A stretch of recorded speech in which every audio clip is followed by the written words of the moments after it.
Alfred. Noreen, Noreen.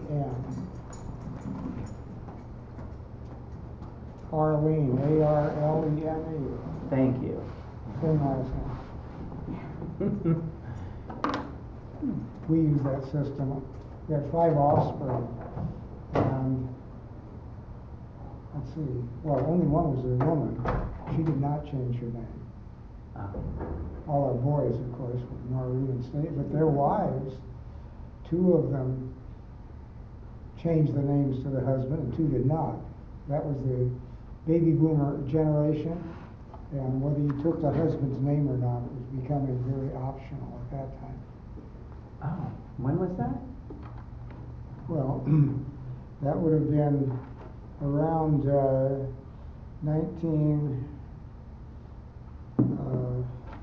65, 70, yeah. Around 1970, over in that period. Mm-hmm. So they had varying customs. The 2 oldest offspring, the wives took the names of the husband. For the 3 youngest, they did not. Okay. The oldest was born in 45 or 46. He got married when he was about 25, so that would have been. He was 9 months and 1 week after we were Yeah. married, which was in 45, June 23rd, 1945. June 23rd. And then he was born in March 30th. So he came right between, strange enough, because I'm older than Al.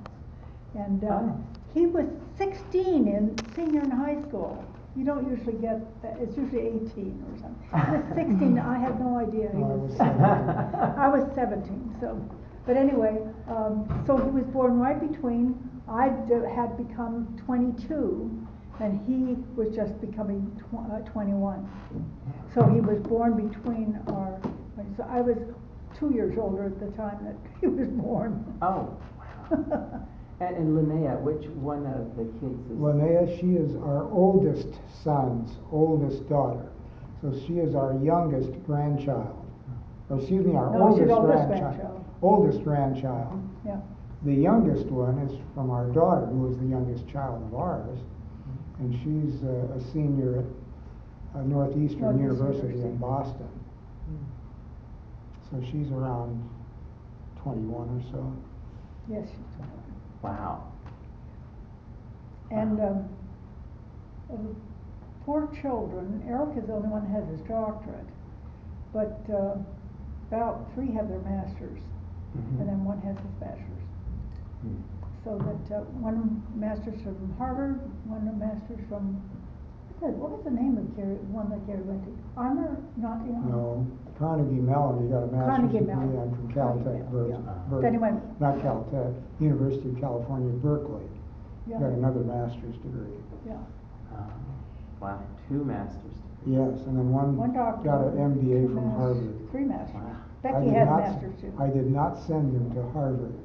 You didn't? Yeah. Yeah, got a he GI Bill. just gave him, he Yeah, saved from the time he was 30 years of age for those 5 children.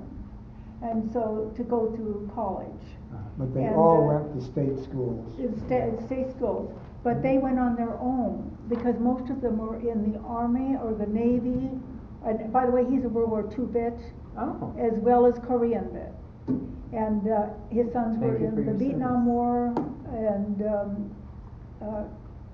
Craig, what would you call Craig? Well, he was sort of in the service during the Vietnam War period, but he was in the Marine Corps and was in a Marine Corps band during the bicentennial celebration in So he got to play 1996, in the parade in front of 1976. Queen Elizabeth. How about that? Isn't that Wow, fun? that's exciting. And we got to see him on the television, and I still have not told him that I could not tell him from any of the others. They all look so handsome and so absolutely identical that I couldn't tell which one was my son, even though I knew, he was supposed to be there. So were you living here in Seattle at the time, or Well, was it yeah, somewhere let's else? get things chronologically a little bit. Oh, sorry. Uh, You go ahead. So I was born in Bremerton, Washington. Okay. You need to answer that one. Yes, great. Okay, so I'm a Washington native. But my parents immediately moved to Seattle. And so I had all of my schooling, kindergarten through the 8th grade, at Whitworth Elementary School.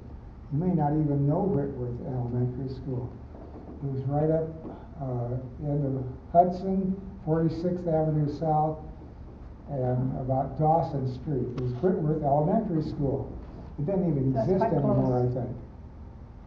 Yeah. It was a nice school, brick, but wooden frame inside. I can still remember that. And, but it went through the way of all progress in the Pacific Northwest. It got destroyed, I think. So I did, but I was there for my full elementary program. And then went to Franklin High School, naturally, and did all the high school study there.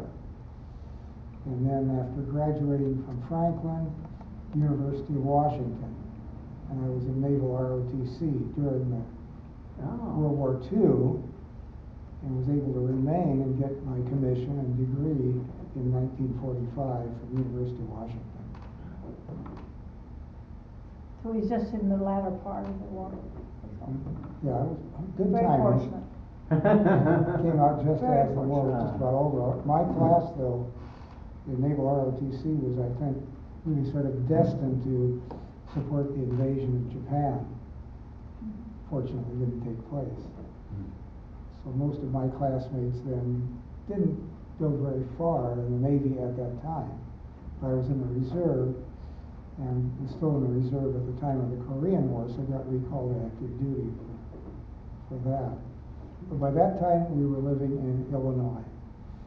He also Okay. taught at the Naval Academy while he was in the service, Oh, at the Naval Military Academy. No, United States Naval Academy. Annapolis. Annapolis.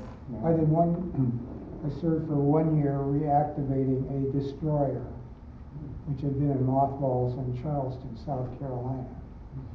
And after that year, I was transferred, much to my pleasure, to Annapolis to teach the Naval Academy for a year, which I enjoyed very much. I had previously, when I was recalled to active duty, I'd been teaching at University of Illinois for a couple of years. I think that's why the Navy selected me to teach at the Naval Academy. Didn't know what else to do. That's what he said, anyway. But when, And then after that, came back to Seattle, worked for Boeing rather naturally for about 25 years, and retired early and took a teaching position at California State Polytechnic University, Pomona. That's the full title. Or Cal Poly Pomona for short. retired professor. Which is Pomona is part of the Los Angeles complex. It's in Los Angeles County, a suburb of LA. Very good engineering school. So I taught there for 11 years and retired again, and then we eventually ended up in Santa Barbara. And guess what, he retired, when we retired, he was 70 years old at the time. Oh, my. I was 71.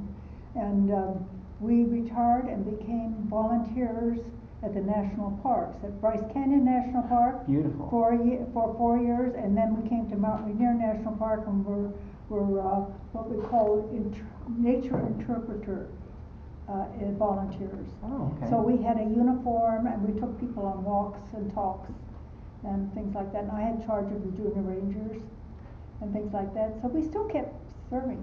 But there are several things that have been so fundamental in our lives. One of these we'll get to the public library, but the other has been the national parks. Because we had 5 children, 4 boys and 1 girl. It meant that the only place we could go to was the national park and the public library. Public libraries are always apart. Every week I would take the children to the public library, and they would bring out books, and we had a special cupboard in which we had the library books put. And then it came time for the next week, I would look at them to see what was due and what wasn't due, but we would go back each week and get something new. Which library? Pardon? Which library? Which library? Well, at that time, Oh, that most was of the Bellevue. time, Bellevue. Yeah, Uh-huh. Bellevue Library.